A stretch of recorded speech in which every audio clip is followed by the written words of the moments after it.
സംസ്ഥാന സെക്രട്ടറിയെ നാടമുറിക്കുന്നതിന് വേണ്ടി വളരെ ആദരവോടെ ക്ഷണിച്ചു.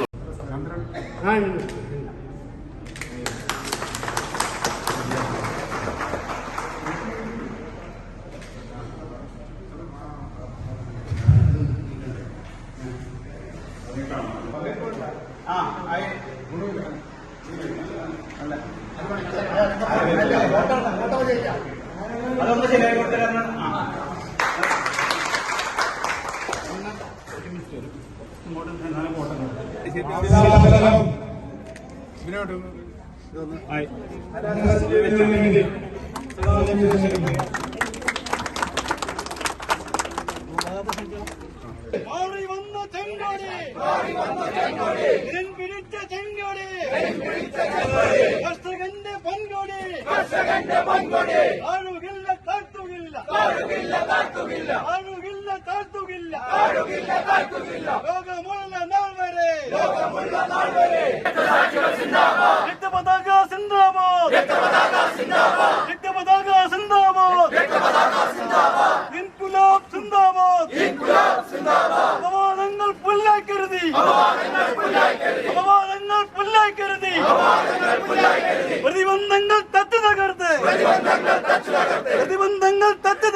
നമ്മൾ 4 സെന്റ് സ്ഥലം വില കൊടുത്ത് വാങ്ങിക്കുകയും അതുപോലെ തന്നെ കെട്ടിടം നിർമ്മിക്കാൻ ആവശ്യമായ ഫണ്ട് സ്വരൂപിക്കുകയും കുറച്ച് സഹായങ്ങൾ നമ്മുടെ യുഎഇയിലുള്ള സഹാക്കൾ നമുക്ക് തരികയുണ്ടായി. എല്ലാം കൊണ്ട് നമ്മുടെ കെട്ടിടം ഭംഗിയായി പൂർത്തീകരിക്കാൻ വേണ്ടി സാധിച്ചിട്ടുണ്ട്. ഏതായാലും ഞാൻ കൂടുതൽ കാര്യങ്ങളിലേക്കൊന്നും പോകുന്നില്ല. ഇവിടെ നേതാക്കന്മാരൊക്കെ ഒരുപാട് സംസാരിക്കാനുള്ളത് കൊണ്ടും ഞാൻ എൻ്റെ കടമയിലേക്ക് പോകുകയാണ്. സഖാവ് കൃഷ്ണപിള്ളയുടെ നാമോദയത്തിൽ ഇവിടെ നിർമ്മിക്കപ്പെട്ട ബിൽഡിങ്ങിൻ്റെ ഉദ്ഘാടന കർമ്മം നിർവഹിക്കുന്നത് നമുക്കറിയാം, നമ്മുടെ സംസ്ഥാന സെക്രട്ടറി സഖാവ് വിനയ വിശ്വം ആണ്. അദ്ദേഹത്തെ വളരെ ആദരവോടുകൂടി സ്വാഗതം ചെയ്യുകയാണ്. ഞാൻ ഈ പറഞ്ഞ 5 ബ്രാഞ്ചുകളിൽ 4 ഈ ആഫീസ് ഉദ്ഘാടനം ചെയ്യപ്പെടുന്നതോടുകൂടി സ്വന്തമായി ആഫീസ് നിർമ്മിക്കാൻ ഈ കാലയളവിൽ കഴിഞ്ഞിട്ടുണ്ട് എന്നത് അഭിമാനകരമായ ഒരു നേട്ടമായി, ഒരു മുന്നേറ്റമായി ഞാൻ കാണുകയാണ്. അതിന് തീർച്ചയായും ഈ പ്രദേശത്ത് നല്ലവരായ നാട്ടുകാരുടെ സഹകരണം ഉണ്ടായിട്ടുണ്ട്. പാർട്ടി സഖാക്കളുടെ ആ പാർട്ടി സഖാക്കളുടെ എല്ലാം കഴിവിനനുസരിച്ചുള്ള സഹായം ഈ ഓഫീസുകളെല്ലാം നിർമ്മിക്കുന്നതിൽ ഉണ്ടായിട്ടുണ്ട്. അതിനേക്കാളെല്ലാം ഉപരി ഈ നാട്ടിൽ നിന്ന് നമ്മുടെ സാംസ്കാരിക സംഘടനകൾ, കമ്മ്യൂണിസ്റ്റ് പാർട്ടി, ബഹുജന പ്രസ്ഥാനങ്ങൾ അതുമായി ബന്ധപ്പെട്ട എല്ലാം പ്രവർത്തിച്ച് വിദേശത്ത് പോയി ജോലി ആവശ്യാർത്ഥം വിദേശത്ത് പോയി അവിടെ ജോലിയെടുത്ത് സ്വന്തം കുടുംബത്തെ പോറ്റുന്നതോടൊപ്പം തങ്ങളുടെ കുടുംബമാണിതും എന്ന് കണ്ടുകൊണ്ട് ഈ പാർട്ടിയെ സഹായിക്കാൻ, ഈ പാർട്ടിയുടെ സാംസ്കാരിക സ്ഥാപനങ്ങളുടെ ഓഫീസ് കെട്ടിടം നിർമ്മിക്കാൻ, പാർട്ടിയുടെ ഓഫീസുകൾ നിർമ്മിക്കാൻ ഇതെല്ലാം വലിയ തോതിലുള്ള സഹായം വിദേശത്തുള്ള നമ്മുടെ ചെറുപ്പക്കാർ കാണിച്ചിട്ടുണ്ട് എന്നത് വളരെ സന്തോഷത്തോടെ അഭിമാനത്തോടെ ഈ സമരത്ത് ഓർമ്മിപ്പിക്കാൻ ഞാൻ ആഗ്രഹിക്കുകയാണ്. ഞാൻ നിർവഹിച്ച കമ്മ്യൂണിസ്റ്റ് പാർട്ടിയുടെ ആദരണീയനായ സംസ്ഥാന സെക്രട്ടറി ശ്രീ ബിനോയ് ഷോപ്പ് ഇവിടെ ഉദ്ഘാടന പ്രസംഗം നടത്തും. അതിനുവേണ്ടി ബഹുമാനപൂർവ്വം സഖാവിനെ ക്ഷണിക്കുന്നു. ഞാൻ ഈ കൃഷ്ണപിള്ള സ്മാരകം ഉദ്ഘാടനം ചെയ്തതായി നിങ്ങളെല്ലാം അറിയിക്കുന്നു. കമ്മ്യൂണിസ്റ്റ് പാർട്ടിയുടെ 25ാം കോൺഗ്രസിന് മുന്നോടിയായ ബ്രാഞ്ച് സമ്മേളനങ്ങൾ നാളെ തൊട്ട് ആരംഭിക്കുകയാണ്. ഇന്ത്യയിലെമ്പാടും, കേരളത്തിലും നാളെ മുതൽ അത് ആരംഭിക്കുന്നുണ്ട്. നാളെ കേരളത്തിലെ 100 കണക്കിന് ബ്രാഞ്ചുകളിൽ നടക്കുന്ന ബ്രാഞ്ച് സമ്മേളനങ്ങളിൽ ഒരു ബ്രാഞ്ച് സമ്മേളനം പ്രത്യേകതയാർന്ന ഒന്നാണ്. അത് വൈക്കത്ത് കൃഷ്ണപിള്ള ജനിച്ച മണ്ണായ പാറൂപ്പറമ്പ് ബ്രാഞ്ച് സമ്മേളനമാണ്.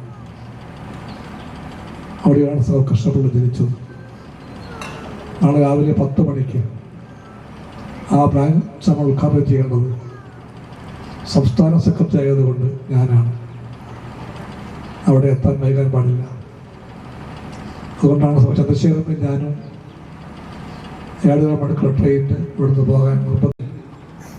7 മണി എന്നൊരു വര വരച്ചുകൊണ്ട് തിരക്ക് പിടിക്കാൻ എനിക്കും ഇഷ്ടമല്ല, ചന്ദ്രനും ഇഷ്ടമല്ല.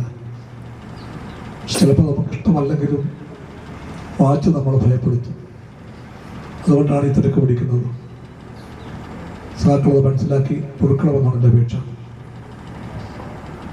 കൃഷ്ണപിള്ളയെ പറ്റി ഒരു വാക്ക് പറയാൻ തോന്നിപ്പോവുകയാണ്, സമയമില്ലെങ്കിലും.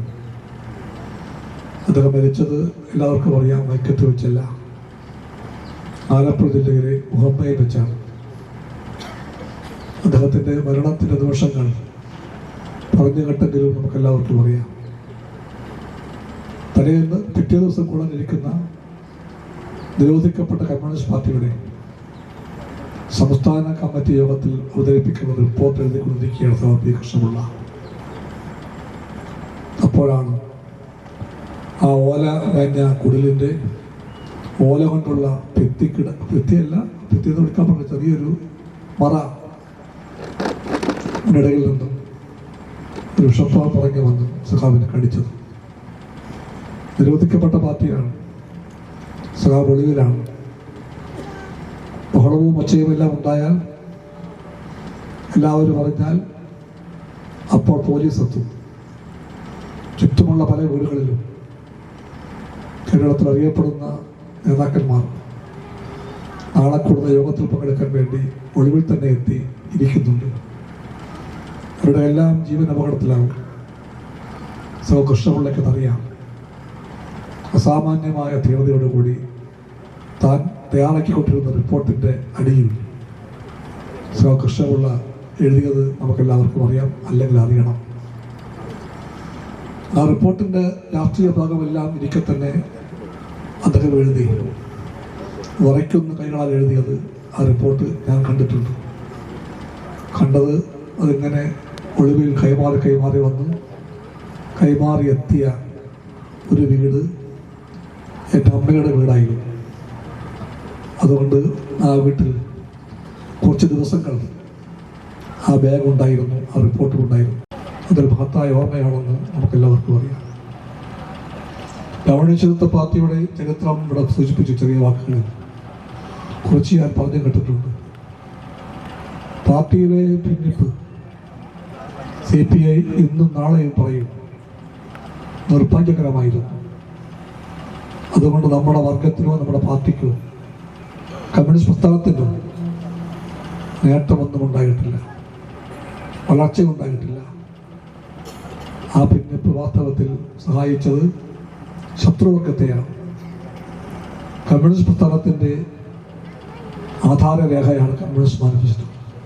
എല്ലാ രാജ്യങ്ങളിലേക്കും തൊഴിലാളികളെ ഒന്നിക്കുവിൻ എന്നതാണ് ആ വാക്ക്.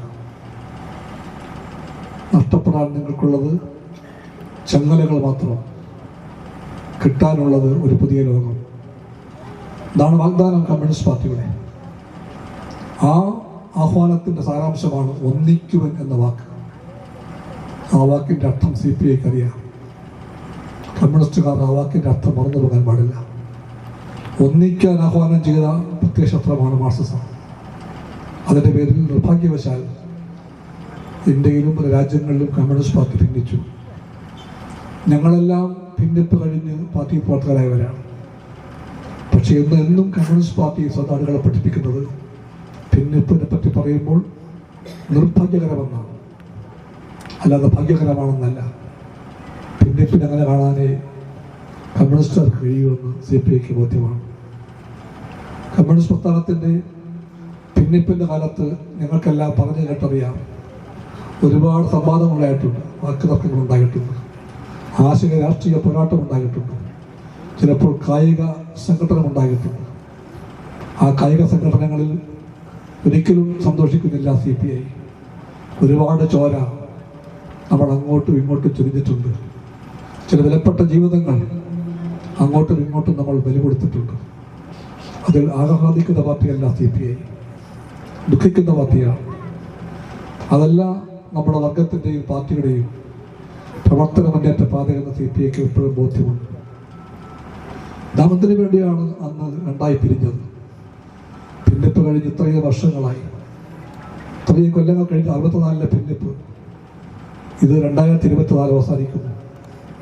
ഇത്രയും കൊല്ലം കഴിയുമ്പോൾ നാം ചോദിക്കുന്നു, ഭിന്നിപ്പ് കൊണ്ട് നാം എന്ത് നേടി? നാം ഭിന്നിക്കാൻ വേണ്ടി എന്ന് പറഞ്ഞ കാരണങ്ങൾ ഒരു ഭാഗത്ത് സർവദേശീയ കാര്യങ്ങളുണ്ടായിരുന്നു. ആ കാര്യങ്ങൾ ഞാൻ ആവർത്തിക്കുന്നില്ല. ഒരു ഭാഗത്ത് സോവിയറ്റ് യൂണിയൻ, മറുഭാഗത്ത് ചൈന, രണ്ടും കമ്മ്യൂണിസ്റ്റ് രാജ്യങ്ങൾ. നമ്മളൊന്ന് പറഞ്ഞു, ഒരു കൂട്ടർ പറഞ്ഞു സോവിയറ്റ് യൂണിയൻ ശരിയാണ്, വേറൊരു കൂട്ടർ പറഞ്ഞു ചൈനയാണ് ശരി. ചൈനീസ് ലൈനാണോ ശരി അതോ സോവിയറ്റ് ലൈനാണോ ശരി? നാം തർക്കിച്ചു. ദിവസങ്ങളും ആഴ്ചകളും മാസങ്ങളും വർഷങ്ങളും തർക്കിച്ചു. തർക്കത്തിൻ്റെ ഒടുവിൽ ഇത് നാം നോക്കുമ്പോൾ എവിടെയാണ് സോവിയറ്റ് യൂണിയൻ? അതൊന്നില്ല. എവിടെയാണ് ചൈന? ആ ചൈന പഴയതുപോലെ ഇന്നില്ല. ആ ചൈന അന്ന് പറഞ്ഞ എല്ലാ കാര്യങ്ങളും ഇന്ന് പറയാനാകാത്ത വിധം ആ ചൈന മാറിപ്പോയി. ഇതാണ് കമ്മ്യൂണിസ്റ്റ് പ്രതിജ്ഞ. ഈ പ്രതിജ്ഞ ചെയ്തുകൊണ്ടാണ് നമ്മളെല്ലാം CPIക്കാരായത്. ഇതേ പ്രതിജ്ഞയായിരിക്കും CPM സഖാക്കളും അവർ പാർട്ടിയൊപ്പം പരാജയപ്പെട്ട പ്രതിജ്ഞയെന്ന് ഞാൻ വിശ്വസിക്കുന്നു. ആ പ്രതിജ്ഞ പാലിക്കാൻ നമുക്കെല്ലാം കടമയുണ്ട്. പക്ഷേ പലവിധ കാരണങ്ങളാൽ നമ്മുടെ എല്ലാം പാർട്ടികളിൽ കമ്മ്യൂണിസ്റ്റ് പാർട്ടിക്ക് നിരക്കാത്ത ഒരുപാട് പ്രവണതകൾ നിലനിർത്തിയിട്ടുണ്ട്. ശത്രുവർഗം ഒളിച്ചു നടത്തിയ അത്തരം പ്രവണത പലതും അന്യവർഗവാസനയാണ്. പാർട്ടിക്കകത്ത് മൂല്യങ്ങളെപ്പറ്റി പറയുമ്പോൾ നാം അതേപ്പറ്റി പറയുന്നുണ്ട്. കമ്മ്യൂണിസ്റ്റ് പാർട്ടിയുടെ കഴിഞ്ഞ സംസ്ഥാന കൗൺസിൽ യോഗം പാർട്ടിയുടെ പെരുമാറ്റച്ചട്ടം വീണ്ടും പുതുക്കി. പണ്ടുള്ള ഒന്നാണത്, അത് വീണ്ടും പുതുക്കി. ആ പുതുക്കിയ പെരുമാറ്റച്ചട്ടം CPIക്കാരോട് പറഞ്ഞു എന്തെല്ലാം നിങ്ങൾക്ക് പാടില്ല, എന്തെല്ലാം നിങ്ങൾക്ക് ചെയ്യാമെന്ന് പറയുന്നുണ്ട്. ചില കാര്യങ്ങൾ പാടില്ല കമ്മ്യൂണിസ്റ്റുകാർക്ക്. ആ പാടില്ലാത്തത് ഒന്ന് ആർത്തിയാണ്. പണത്തിന് വേണ്ടിയുള്ള ആർത്തി. ആ ആർത്തി മൂത്താൽ ഒരു കമ്മ്യൂണിസ്റ്റ് സ്വന്തം കർത്തവ്യങ്ങൾ മറന്നുപോകും. പണത്തിന് മുമ്പിൽ അവർ കവാത്ത് മറന്നുപോകും. പണക്കാരെ കാണുമ്പോൾ മുട്ടുകൂട്ടി ഇടിക്കും. അവർക്ക് വേണ്ടി വഴിതെറ്റ് സഞ്ചരിക്കും. പലവിധ തെറ്റുകളിലേക്ക് നയിക്കുമെന്ന്. ആ തെറ്റ് പലവിധമുണ്ട്. അഴിമതി, കൈക്കൂലി, മദ്യപാനം തുടങ്ങി പലതും. അതെല്ലാം ഉണ്ടാകാൻ അവസരങ്ങളുള്ള ഒരു ബൂർഷ്വാ സമൂഹത്തിലാണ് നാം ജീവിക്കുന്നത്. മുതലാളി വർഗത്തിൻ്റെ ആശയങ്ങളിൽ ഇതൊന്നും തെറ്റല്ല. അവർക്കെല്ലാം ശരിയാണ്.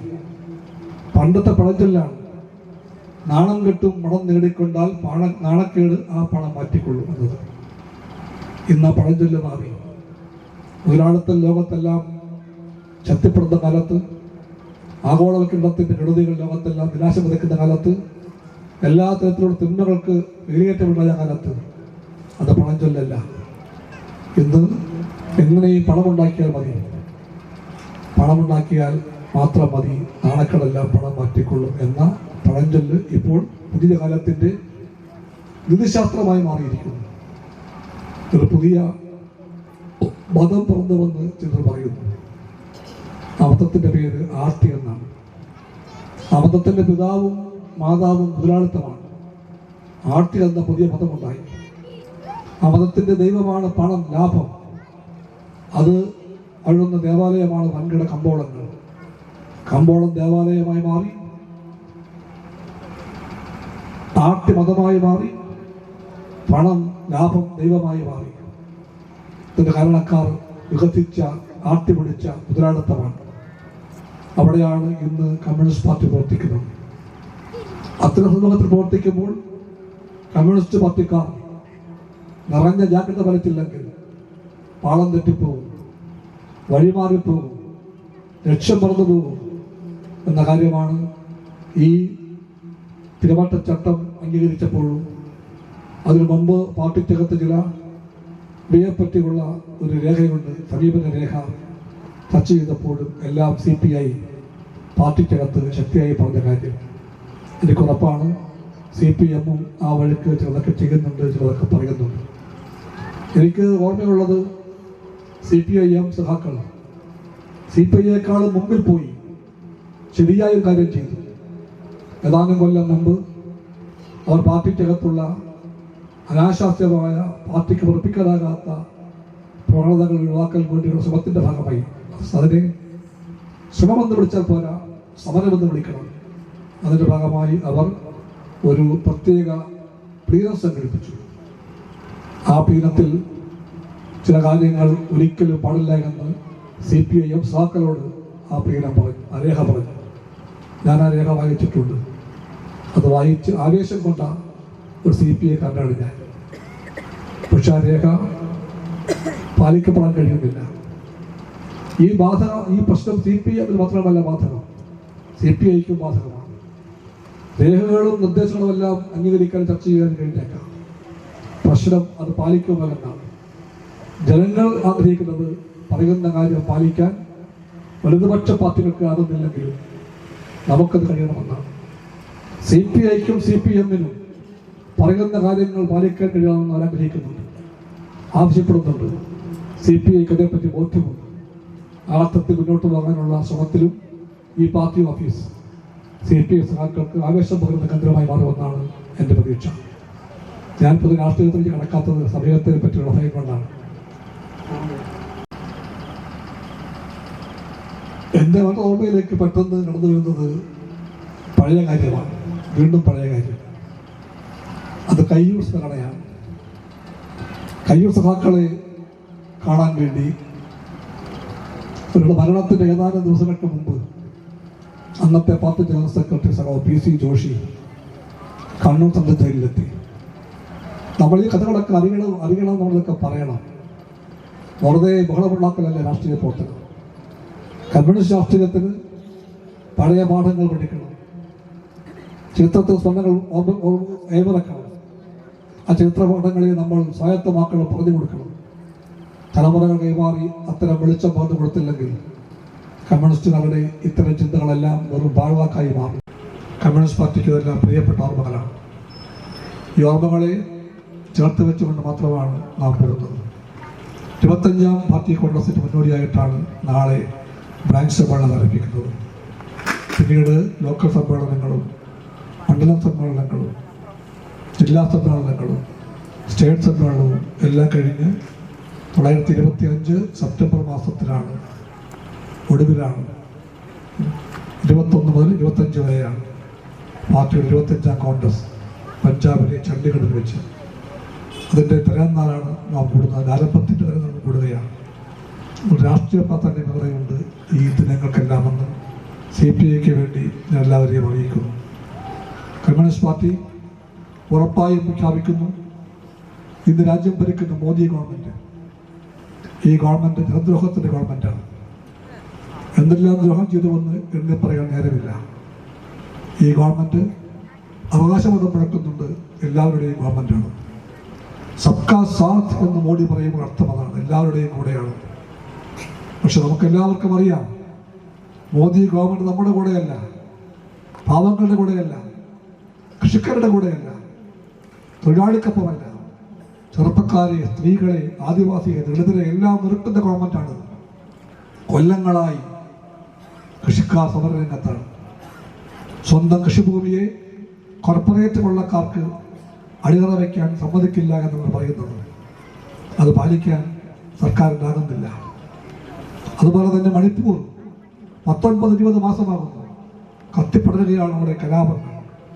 ന്യൂനപക്ഷങ്ങളെയും പാവങ്ങളെയും കൊന്നൊടുക്കുന്ന ഭീകരതയ്ക്ക് അന്ത്യമുണ്ടാകുന്നില്ല. ലോകം ചുറ്റും വാലിബനായ പ്രധാനമന്ത്രി ഇന്നേ തീയതി വരെ മണിപ്പൂരിലേക്ക് പോയിട്ടില്ല. പാവങ്ങളെപ്പറ്റി മോദിക്കറിയില്ല. നമുക്കറിയാം വയനാട്, ആ ദുരന്തത്തിൻ്റെ വ്യാപ്തി ഞാൻ പറയേണ്ടതില്ലല്ലോ. ആ 16 നേരത്ത് പൊളിഞ്ഞു പോകുന്നത് എത്രയോ ജീവിതങ്ങളാണ്. 2 വാർഡുകൾ പൂർണ്ണമായി കഴുകിപ്പോയി. ദുരന്തമെന്ന് പറഞ്ഞാൽ പോരാ, ആ ദുരന്തം തീവ്രമായ ദുരന്തമാണ്. പക്ഷെ 151 ദിവസം വേണ്ടി വന്നു മോദി ഗവൺമെൻറ് സമ്മതിക്കാൻ. ഇന്നലെ പ്രഖ്യാപിച്ചു ഇത് അതിതീവ്ര ദുരന്തമാണ്, അതിതീവ്ര കലാപ ദുരന്തമാണെന്ന് പറയാൻ ഇത്രയും ദിവസം വേണ്ടി വന്നു. 5 മാസം കഴിഞ്ഞെടുക്കേണ്ടി വന്നു മോദി ഗവൺമെൻറ്. ഈ സർക്കാരിൻ്റെ പാവങ്ങളുടെ ദുഃഖമറിയില്ല, വിശപ്പും വേദനയും അറിയില്ല. മോദി ഗവൺമെൻറ് അദാനിയുടെ ഗവൺമെൻറ്റാണ്, അംബാനിയുടെ ഗവൺമെൻറ്റാണ്. ആടിക്കളിക്കാൻ അദാനി അംബാനിയും പറഞ്ഞാൽ മോദി ഗവൺമെൻറ് ആടിക്കളിക്കും. ചാഞ്ചാടിക്കളിക്കൽ അദാനിയും അംബാനിയും പറഞ്ഞാൽ മോദി സർക്കാർ ചാഞ്ചാടിക്കളിക്കും. മുട്ടുകൊത്തലവർ പറഞ്ഞാൽ മോദി ഗവൺമെന്റ് മുട്ടുകൊത്തുക മാത്രമല്ല കാൽനക്കാലും പഠിക്കില്ല. അതാണ് മോദി ഗവൺമെന്റ്. കാൽനക്കൽ പണ്ടേക്ക് വേണ്ടി അറിയാം BJPക്ക് RSSന്. അവർ പണ്ട് ബ്രിട്ടീഷ് സാമ്രാജ്യത്താണ് കാൽ നക്കിയവരാണ്. വെറുതെ അല്ല, എല്ലാവരും അറിയണം. ഈ രാജ്യം മുഴുവനും നാടിന് വേണ്ടി പടവെട്ടിയ കാലത്ത്, സ്വാതന്ത്ര്യം പിടിച്ചെടുക്കാൻ വേണ്ടി പോരാടിയ കാലത്ത് എല്ലാവരും സമരരംഗത്തായിരുന്നു. സ്വന്തം വഴിയിൽ കൂടി എല്ലാവരും പോരാടി. കമ്മ്യൂണിസ്റ്റുകൾ പോരാടി, കോൺഗ്രസ് പോരാടി, സോഷ്യലിസ്റ്റുകൾ പോരാടി, ഭഗത് സിംഗ് സഖാക്കളും പോരാടി, സുഭാഷ് ബോസ് പോരാടി, എല്ലാവരും പോരാടി. പക്ഷേ ഒരേ ഒരു കൂട്ടർ മാത്രം പോരാടിയില്ല. അവർ പറഞ്ഞു ഞങ്ങൾ എങ്ങോട്ടൊന്നുമില്ല, അതെല്ലാം രാഷ്ട്രീയമാണ്, ഞങ്ങൾ രാഷ്ട്രീയ സംഘടനയല്ല, ഞങ്ങൾ സാംസ്കാരിക പ്രസ്ഥാനമാണ് എന്ന് പറഞ്ഞുകൊണ്ട് ആ സമരത്തിലേക്ക് എത്തിനോക്കൽ പോലും വന്നില്ല ഒരു കൂട്ടർ. അതാണ് RSS, അതാണ് ഇന്നത്തെ BJP. എത്തിനോക്കാൻ പോലും അവർ വന്നില്ല അങ്ങോട്ട്. എന്ന് മാത്രമല്ല, അവരിപ്പോൾ പറയുകയാണ് ചരിത്രത്തിൽ അവർക്ക് വലിയ പങ്കുണ്ടെന്ന്. ആ പങ്ക് സ്ഥാപിക്കാൻ വേണ്ടി ചരിത്രത്തെ മാറ്റിക്കുറിക്കുകയാണ്. ഒരു പേരെപ്പോഴും പറയും, അവർ സവർക്കറെ പറ്റി പറയും. വീര സവർക്കർ എന്നാണ് വിളിക്കുന്നത്. വീര സവർക്കർ, വിനായക് ദാമോദർ സവർക്കർ, അതാണ് VD സവർക്കർ. BJP പറയുന്നത് അങ്ങനെയല്ല, വീര സവർക്കർ എന്നാണ്. എന്താണ് ആ വീരന്റെ വീരപ്രവർത്തനം? അയാൾ മാപ്പെഴുതി. കോൺഗ്രസ്സായി സമരത്തിൽ പങ്കെടുത്ത് സവർക്കർ ജയിലിൽ പോയി, ശരിയാണ്. ആൻഡമാൻ ജയിലുകളിലേക്ക് അയാളെ കൊണ്ടുപോയി ബ്രിട്ടീഷ് ഗവൺമെന്റ്, അത് ശരിയാണ്. അവിടെ കിടന്ന് എല്ലാവരും ത്യാഗം ശ്രമിച്ചപ്പോൾ, പോരാടിയപ്പോൾ, സാമാജിക തുലകെട്ടെന്ന് പറഞ്ഞപ്പോൾ സവർക്കർ മാത്രം പക്ഷി അതൊന്നും പറയാൻ പോയില്ല. അയാൾക്ക് മനസ്സ് മാറി. അയാളപ്പോൾ മാപ്പെഴുതി. 4 വട്ടം മാപ്പെഴുതി സവർക്കർ. BJPയുടെ ആരാധ്യരായ സവർക്കർ, വീര സവർക്കർ 4 വട്ടം മാപ്പെഴുതി. ആ മാപ്പപേക്ഷയിലെ വരികൾ വായിച്ചാൽ നമുക്ക് കരയാനും ചിരിക്കാനും തോന്നിപ്പോകും. അത് പറയുകയാണ്, നീണ്ട കത്താണ്.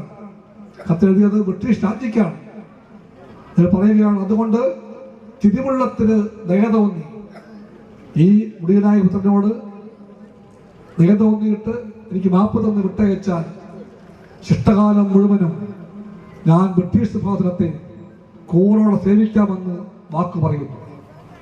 എൻ്റെ എല്ലാ സുഹൃത്തുക്കളെ കൊണ്ടും ഞാൻ ഈ വഴിയെ സഞ്ചരിപ്പിക്കാമെന്നും ഉറപ്പു തരുന്നു. ഇതാണ് സവർക്കർ. ആ നിങ്ങൾക്ക് ഞങ്ങളെ അറിയില്ല, ആ ഞങ്ങളെ ദശസ്നേഹം പഠിപ്പിക്കാൻ അതുകൊണ്ട് സവർക്കറുടെ പാർട്ടി ഒട്ടും പാടുപെടേണ്ടതില്ല. ആ പാഠം ഞങ്ങൾ പഠിക്കുന്നില്ല. പുച്ഛമാണ് ഞങ്ങൾക്ക് ആ പാഠത്തോട്. ഇപ്പോൾ ഇന്ന് പറഞ്ഞിരിക്കുകയാണ്, ശ്രീനാരായണ ഗുരു അവരുടെ ആളാണ്. പുതിയ കണ്ടുപിടുത്തമാണ്. ജാതിഭേദം മതദ്വേഷം ഏതുമില്ലാത്ത സർവരും സ്വതന്ത്രത്വേന വാഴുന്ന മാതൃകാസ്ഥാനമാണെന്ന് എഴുതി വെച്ച ശ്രീനാരായണ ഗുരു BJP ആണ് പോയത്. എല്ലാ ഓടുകളിലും കാണാം ആ ചിത്രം. ഗുരുവിന്റെ ചിത്രം കാണാം, ഭഗത് സിംഗിനെ കാണാം, സുഭാഷ് ബോസിനെ കാണാം, എല്ലാവരെയും കാണാം. അവരൊന്നും BJPക്ക് അറിയില്ലല്ലോ ഇതുവരെ. ഇപ്പൊ അവരൊക്കെ വേണം അത്രേ. ക്ഷേത്രത്തെ തട്ടിപ്പറിക്കുകയാണ് BJP. അതിന്റെ ഭാഗമായി അവരിപ്പോൾ ശ്രമിക്കുന്നത് ശിവഗിരിയിൽ വന്നിട്ട് ശ്രീനാരായണ ഗുരുവിന്റെ എല്ലാ പാരമ്പര്യവും അവർക്ക് അവകാശപ്പെട്ട ഒന്നാണെന്ന് പറയാൻ ശ്രമിക്കുകയാണ്. പച്ചക്കള്ളമാണ്. ശ്രീനാരായണ ഗുരുവിന്റെ ശിരസ് ഒരിക്കലും BJPയുടെ തൊപ്പി വയ്ക്കാൻ പാകമല്ല. അത് വേറെ തലയാണ്. ആ തലയാണ് പറഞ്ഞത് നമുക്ക് ജാതിയില്ല എന്ന്. ആ തല പറഞ്ഞത് മതമേതായാലും മനുഷ്യൻ നന്നായാൽ മതി എന്നാണ്. ആ തലയ്ക്ക് അതുകൊണ്ട് മനുഷ്യരെ ജാതിയും മതവും പറഞ്ഞ് തമ്മിട്ടല്ലിപ്പിക്കുന്ന BJPയുടെ ഇത് തൊപ്പി പാകമാവുകയില്ല. ആ പണിക്ക് പോകണ്ട, അത് പാഴ്വേലയാണ്. CPI ഉറപ്പിച്ചു പറയുന്നു. കമ്മ്യൂണിസ്റ്റുകാർ മാനിക്കേണ്ടവരെയൊക്കെ മാനിക്കും. ആ അർത്ഥത്തിൽ 1000 വട്ടം മാനിക്കും ശ്രീനാരായണ ഗുരുവിനെ. കമ്മ്യൂണിസ്റ്റ് പാർട്ടി മതവിരുദ്ധ പാർട്ടിയല്ല. എല്ലാ മതങ്ങളിലുമുള്ള മനുഷ്യരെ കമ്മ്യൂണിസ്റ്റ് പാർട്ടി മാനിക്കും. മതബോധം യാഥാർത്ഥ്യമാണ്, അത് കമ്മ്യൂണിസ്റ്റുകാർക്ക് അറിയാം. പക്ഷേ മതഭ്രാന്തിനോട് സന്ധിയില്ല കമ്മ്യൂണിസ്റ്റുകാർക്ക്. മതം വേറെ, മതഭ്രാന്ത് വേറെ. മതഭ്രാന്തിന്റെ പാർട്ടിയായി BJP RSS മാറുമ്പോൾ യഥാർത്ഥ മതബോധമുള്ളവരെ ചേർത്തുപിടിക്കാൻ ഒരുക്കമായിരിക്കും കമ്മ്യൂണിസ്റ്റുകാർ. അവിടെ കമ്മ്യൂണിസ്റ്റുകാർക്ക് ഹിന്ദു, മുസ്ലിം, ക്രിസ്ത്യൻ ഭേദമില്ല. എല്ലാ മതങ്ങളിലും പെട്ട മതബോധമുള്ള എല്ലാവരെയും ചേർത്ത് പിടിക്കാൻ ഒരുക്കമായിരിക്കും കമ്മ്യൂണിസ്റ്റുകാർ. അവരെല്ലാം ചേർന്നുകൊണ്ട് മാത്രമേ നാടിൻ്റെ മുഖ്യ എതിരാളിയായിട്ടുള്ള മതതീവ്രവാദികളെ, വർഗീയ ഫാസിസ്റ്റുകളെ, ചൂഷകവർഗത്തിലെ കൊള്ളക്കാരെ എല്ലാം ചെറുത്തു തോൽപ്പിക്കലാകുമെന്ന് ഉറപ്പുണ്ട് കമ്മ്യൂണിസ്റ്റുകാർക്ക്. അതുകൊണ്ട് ആ സമരപാതകളിൽ നിന്നും ഒരിക്കലും കമ്മ്യൂണിസ്റ്റുകാർ വഴിമാറിപ്പോകില്ല. ഇതും CPIയുടെ വ്യക്തമായ ബോധ്യമാണ്. ഇങ്ങനെ ഓരോന്ന് പറഞ്ഞ് ഞാൻ വിട്ടുകൊണ്ടു പോകുന്നില്ല. ഞാൻ നിങ്ങളുടെ എല്ലാ അനുമതിയോടുകൂടി വീണ്ടും പറയട്ടെ, ഈ ഓഫീസ് ഇവിടെ സമർപ്പിക്കുന്നത് ജനങ്ങൾക്ക് വേണ്ടിയാണ്. ജനങ്ങൾക്ക് എന്തിനു വേണ്ടിയും വരാമെന്ന് പറയുമ്പോൾ ന്യായമായ എന്നൊരു വാക്ക് ഞാൻ കൂട്ടിച്ചേർക്കുന്നു. ന്യായമായ എന്താവശ്യത്തിന് വേണ്ടിയും എല്ലാ ജനങ്ങൾക്കും വരാവുന്ന ഓഫീസായി, അഭയകേന്ദ്രമായി, ആശ്രയമായി ഈ പി കൃഷ്ണപിള്ള സ്മാരകം മാറട്ടെ എന്ന് പറഞ്ഞുകൊണ്ട് ഞാൻ എൻ്റെ വാക്കുകൾ ചുരുക്കുന്നു. സഹാക്കളെ മുന്നോട്ട്. അനാച്ഛാദനം ചെയ്ത സഖാവ് ഇ ചന്ദ്രശേഖരൻ MLA, കമ്മ്യൂണിസ്റ്റ് പാർട്ടിയുടെ സംസ്ഥാന അസിസ്റ്റന്റ് സെക്രട്ടറി കൂടിയായ സർ ചന്ദ്രേട്ടനെ ഞാൻ ക്ഷണിക്കുന്നു. കൃഷ്ണപിള്ളയെ കുറിച്ച് അദ്ദേഹം അനുസ്മരിച്ചു. കയ്യൂർ സഖാക്കളെ കുറിച്ച് അനുസ്മരിച്ചു. ധീരോദാത്തമായ കമ്മ്യൂണിസ്റ്റ് പ്രസ്ഥാനത്തിൻ്റെ ഇന്നലകളിലെ പോരാട്ടങ്ങളുടെ ചരിത്രം സംക്ഷിപ്തമായി അദ്ദേഹം നമ്മളെ ഓർമ്മിപ്പിക്കാൻ ശ്രമിച്ചു. ഇന്നത്തെ കാലഘട്ടത്തിൽ ഇന്ത്യയിലെ ഭരണാധികാരി വർഗത്തിൻ്റെ സമീപനവും അവർ ഈ രാജ്യത്ത് നടത്തിക്കൊണ്ടിരിക്കുന്ന പൊള്ളയായ പ്രചരണങ്ങളെ സംബന്ധിച്ചുള്ള ചില കാര്യങ്ങൾ ഉൾപ്പെടെ അദ്ദേഹം കൂടെ വിശദീകരിക്കുകയുണ്ടായി. ഇവിടെ നേരത്തെ അദ്ദേഹം തന്നെ സൂചിപ്പിച്ച പോലെ ഞങ്ങൾക്ക് രണ്ടുപേർക്കും ഇപ്പോഴും പോകേണ്ടതുണ്ട്. അതിനുവേണ്ടി എല്ലാ അർത്ഥത്തിലുള്ള ഉപോത്തരം നിങ്ങളുടെ ഭാഗത്തുണ്ടാകണം എന്ന് ഞാൻ അഭ്യർത്ഥിക്കുകയാണ്. കൂടുതൽ രാഷ്ട്രീയ കാര്യങ്ങളൊന്നും ഞാൻ പറയുന്നില്ല. സൂചിപ്പിച്ചു 25ാം പാർട്ടി കോൺഗ്രസ് നടക്കാൻ പോകുന്നു. ആ പാർട്ടി കോൺഗ്രസിൻ്റെ ഭാഗമായി നടക്കുന്ന പരിപാടികൾ ജനുവരി ഫെബ്രുവരി മാസത്തിൽ ബ്രാഞ്ച് സമ്മേളനങ്ങൾ നടക്കും. അതുപോലെ തന്നെ മാർച്ച് ഏപ്രിൽ മാസങ്ങളിലായി നമ്മുടെ ലോക്കൽ സമ്മേളനങ്ങൾ കേരളത്തിലാകെ ഇന്ത്യയിലാകെ നടക്കും. ഇവിടെ സൂചിപ്പിച്ചതുപോലെ കമ്മ്യൂണിസ്റ്റ് പാർട്ടിക്ക് ഏറ്റവും അഭിമാനകരമായ ഈ പ്രദേശത്തിന് ഒരു നിമിഷമാണ്. കമ്മ്യൂണിസ്റ്റ് പാർട്ടിയുടെ കേരള ഘടകം രൂപീകരിച്ചപ്പോൾ അതിൻ്റെ സെക്രട്ടറിയായി പ്രവർത്തിച്ച സഖാവ് പി കൃഷ്ണപിള്ളയുടെ പേരിൽ ഒരു ഓഫീസ്, ആ ഓഫീസ് വരും കാലഘട്ടങ്ങളിൽ ഈ പ്രദേശത്തെ ഏറ്റവും പാവപ്പെട്ട തൊഴിലാളികളുടെയും കൃഷിക്കാരുടെയും ഏറ്റവും അവശത അനുഭവിക്കപ്പെടുന്നവരുടെയും ഒരു കേന്ദ്രമായി മാറേണ്ടുന്ന ഈ മനോഹരമായ ഓഫീസ് വളരെ അഭിമാനത്തോടു കൂടിയാണ് പാർട്ടി സെക്രട്ടറി ഈ നാടിനു വേണ്ടി സമർപ്പിച്ചിരിക്കുന്നത്. ഇവിടെ സൂചിപ്പിച്ചതുപോലെ കമ്മ്യൂണിസ്റ്റ് പാർട്ടിയെ സംബന്ധിച്ചിടത്തോളം വളരെ സുപ്രധാനമായ ഒരു കാലഘട്ടത്തിലൂടെയാണ് കടന്നു പോകുന്നത്.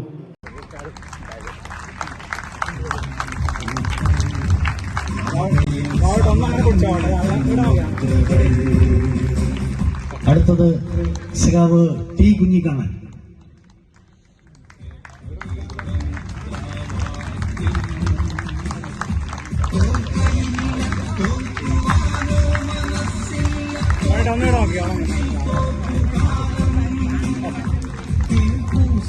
സഖാവ് കെ ദാമോദരൻ.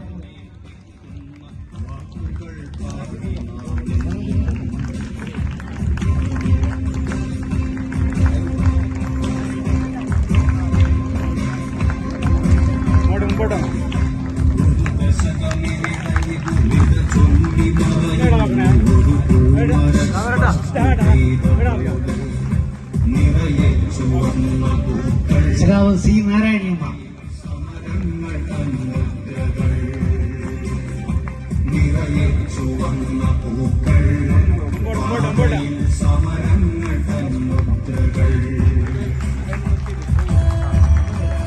കൂടെ എത്തിച്ചേരാത്ത രണ്ടുപേർ, സഖാവ് കെ കുഞ്ഞികൃഷ്ണൻ നമ്പ്യാർ മടത്തിലുളപ്പ്, അതുപോലെ തന്നെ സഖാവ് കെ കുഞ്ഞിരാമൻ കുണ്ടത്തിൽ. ഈ രണ്ട് സഖാക്കളുടെയും വീട്ടിൽ പോയി അവരെ ആദരിക്കും എന്നുകൂടി അറിയിച്ചുകൊണ്ട് എന്തിനു വേണ്ടിയാണ് കമ്മ്യൂണിസ്റ്റുകാരൻ പ്രവർത്തിക്കേണ്ടത് എന്നുള്ളതിനെ കുറിച്ച് വളരെ വ്യക്തമായി ആ പ്രസംഗത്തിൽ നമ്മൾക്ക് മനസ്സിലാക്കാൻ വേണ്ടി കഴിയും. അങ്ങനെയുള്ള ഘട്ടത്തിൽ ഈ പാർട്ടിയെ പ്രദേശത്ത് പൂർവാധികം ശക്തിപ്പെടുത്തി മുമ്പോട്ട് കൊണ്ടുപോകുന്നതിനാവശ്യമായ പ്രവർത്തനം സംഘടിപ്പിക്കുന്നതിന് ഈ പാർട്ടി ഇവിടെ രൂപീകരിക്കുന്ന പ്രാരംഭ കാലഘട്ടം മുതൽ തന്നെ അറിയാവുന്ന ഒരു പ്രവർത്തകൻ എന്നുള്ള നിലയിൽ വളരെയേറെ ചെറുത്ത് നിൽപ്പ് നടത്തിക്കൊണ്ടാണ് കമ്മ്യൂണിസ്റ്റ് പാർട്ടി മേഖലയിൽ കെട്ടിപ്പടുത്തത്. അതിൽ ഈ പറഞ്ഞ സഖാക്കളെല്ലാം ത്യാഗപൂർണമായ പ്രവർത്തനങ്ങൾ സംഘടിപ്പിച്ചിട്ടുണ്ട്. ഒരു ബ്രാഞ്ചായി പ്രവർത്തിച്ച കമ്മ്യൂണിസ്റ്റ് പാർട്ടിയുടെ രാവണീശ്വരം ബ്രാഞ്ച് ഇന്ന് 4-5 ബ്രാഞ്ചുകളായി പ്രവർത്തിക്കാൻ കഴിയുന്ന ബഹുജന സ്വാധീനം ആർജിക്കുന്ന ഒരു പ്രസ്ഥാനമായി മാറിയിരിക്കുന്നു എന്നുള്ള കാര്യത്തിൽ ആർക്കെങ്കിലും സംശയമുണ്ടാവുമെന്ന് എനിക്ക് തോന്നുന്നില്ല. രാവണേശ്വരത്തെ പാർട്ടിക്ക് ഒരു അഭിമാന ദിവസമാണിന്ന്. ഇവിടെ രാവണേശ്വരം പോസ്റ്റ് ബ്രാഞ്ചിന് വേണ്ടി ഉദ്ഘാടനം ചെയ്യപ്പെട്ട ഈ പാർട്ടി ഓഫീസ് ഈ നാട്ടിലെ ജനങ്ങളുടെ ഒരാശ്വാസ കേന്ദ്രമായി മാറേണ്ടതുണ്ട്. കമ്മ്യൂണിസ്റ്റ് പാർട്ടിയുടെ ഈ പ്രദേശത്തെ പ്രവർത്തകരെ സംബന്ധിച്ചിടത്തോളം വളരെ അഭിമാനകരമായ ഒരു നിമിഷത്തിലാണ് നമ്മളെല്ലാവരും നിൽക്കുന്നത്. പാർട്ടിയെ സംബന്ധിച്ചിടത്തോളം ഒരുപാട് ത്യാഗങ്ങളും കഷ്ടപ്പാടുകളും എല്ലാം സഹിച്ചുകൊണ്ട് ഇതുപോലുള്ള പാർട്ടി ഓഫീസുകളും അതാത് പ്രദേശത്തെ പാർട്ടിയെ കെട്ടിപ്പടുക്കുന്നതിനുമൊക്കെ ത്യാഗപൂർണമായ പ്രവർത്തനം നടത്തിയ നേതാക്കളെ ഉൾപ്പെടെ ആദരിക്കുന്ന ഒരു ചടങ്ങ് കൂടി ഇതിൻ്റെ ഭാഗമായി നമുക്ക് നടത്താൻ വേണ്ടി കഴിഞ്ഞിട്ടുണ്ട്. ഈ പ്രദേശത്തെ പാർട്ടിയുടെ പ്രവർത്തകരെ സംബന്ധിച്ചിടത്തോളം അവരുടെ ഒരു അഭിമാന സ്തംഭമായി തന്നെ ഈ പാർട്ടി ഓഫീസ് മാറും. ഈ വർഷം രാമഗിരിയിൽ ഒരു ഓഫീസിൻ്റെ ഉദ്ഘാടനം കഴിഞ്ഞു. അതിന് 2 വർഷമപ്പുറം രാവണീശ്വരത്തും മാക്കിയിലും പാർട്ടിയുടെ ഒരു ഓഫീസ് ഉദ്ഘാടനം ചെയ്യപ്പെട്ടു. ഇത് 3ാമത്തെ ഓഫീസാണ് രാവണീശ്വരത്ത് പ്രവർത്തിക്കുന്നത്. ഒന്ന് ഉദ്ഘാടനം ചെയ്യപ്പെട്ടത്. നേരത്തെ സംസ്ഥാന സെക്രട്ടറി പറഞ്ഞതുപോലെ ഇത് കമ്മ്യൂണിസ്റ്റ് പാർട്ടിയുടെ മാത്രം ഓഫീസല്ല, രാവണീശ്വരത്തെ എല്ലാ വിഭാഗം ജനങ്ങൾക്കും സഹായം എത്തിക്കുന്നതിനുള്ള ഒരു കേന്ദ്രമായി ഈ ഓഫീസ് മാറും. അതിന് കമ്മ്യൂണിസ്റ്റ് പാർട്ടി എന്നും എല്ലാവരെയും ഈ ഓഫീസിലേക്ക് അവരുടെ ആവശ്യങ്ങൾക്ക് പരിഹാരം കാണാനുള്ള ഒരു കേന്ദ്രമായി ഇതിനെ കാണും എന്നാണ് എല്ലാവരോടും പറയാനുള്ളത്. കമ്മ്യൂണിസ്റ്റ് പാർട്ടിയുടെ ദൗർഭാഗ്യകരമായ പിളർപ്പിന് ശേഷം വിരലെണ്ണാവുന്ന ആളുകൾ മാത്രമുണ്ടായിരുന്ന ഈ പാർട്ടി ഈ രാവണേശ്വരം മേഖലയിൽ ഈ സ്ഥിതിയിൽ എത്തിച്ചേർന്നു എന്നുള്ളത് നമുക്ക് അഭിമാനിക്കാം. ഈ നാടിൻ്റെ വികസന കാര്യത്തിൽ നിങ്ങൾക്ക് ഇതിനെ അറിയില്ലായിരിക്കും, ഇന്നത്തെ തലമുറക്ക് അറിയില്ലായിരിക്കാം. ഈ നാടിൻ്റെ വികസന കാര്യത്തിൽ പ്രത്യേകിച്ച് രാവണേശ്വരം ഗവൺമെൻറ് ഹൈസ്കൂൾ, അതുപോലെ തന്നെ രാവണേശ്വരത്ത് ആദ്യമായി ഒരു ബസ് കൊണ്ടുവരാൻ വേണ്ടി ശ്രമിച്ചത് ഈ പാർട്ടിയാണ്. അന്ന് ഈ പാർട്ടിയുടെ നേതാവായിരുന്ന മടിക്കൈ കുഞ്ഞിക്കാണ്ടൻ RTO മെമ്പറായിരിക്കുമ്പോൾ അത് നമ്മുടെ പാർട്ടി ഇടപെടുകയും രാവണേശ്വരത്തേക്ക് ആദ്യമായി ഒരു ബസ് വരികയും ചെയ്തു. അതുപോലെ തന്നെ രാവണേശ്വരത്തെ UP സ്കൂൾ ഹൈസ്കൂളായി ഉയർത്തുന്നതിന് വേണ്ടി ഈ പാർട്ടിയുടെ നല്ല ഇടപെടലുണ്ടായിരുന്നു. ഞാൻ എല്ലാം അങ്ങനെ നീട്ടി പറയുന്നില്ല.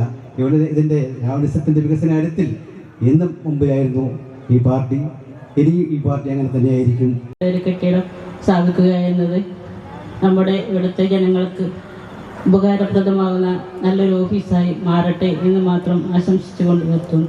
മുമ്പേ രാവണേശ്വരം മാക്കി പ്രദേശവും ഈ പ്രദേശവും കൂടിയുള്ള ഒരു ബ്രാഞ്ചിനെ വിഭജിച്ചുകൊണ്ട് ഫസ്റ്റ് ബ്രാഞ്ചും സെക്കൻഡ് ബ്രാഞ്ചും എന്ന് രൂപീകരിച്ചത്.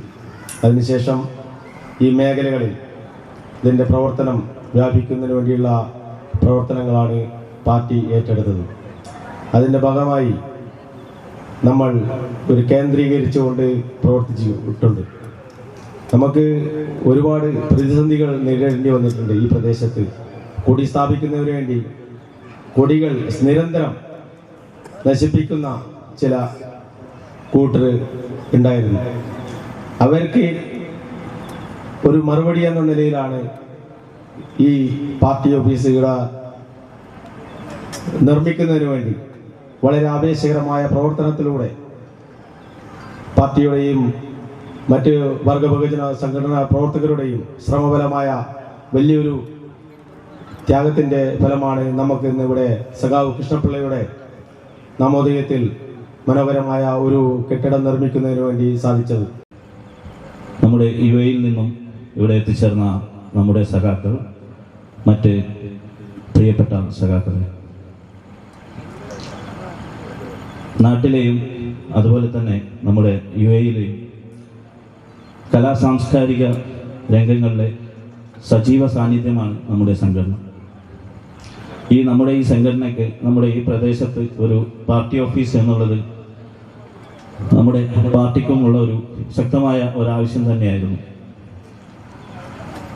ഈ ആവശ്യത്തിന് വേണ്ടി നമ്മുടെ നാട്ടിലെ സഖാക്കളെല്ലാം വളരെ വളരെ ഒരു അഭിനന്ദനാർഹമായ പ്രവർത്തനമാണ് ഈ കെട്ടിടം ഇവിടെ ഇന്ന് ഉദ്ഘാടനത്തിനായി റെഡിയാക്കാൻ വേണ്ടി അവർ ചെയ്തത്.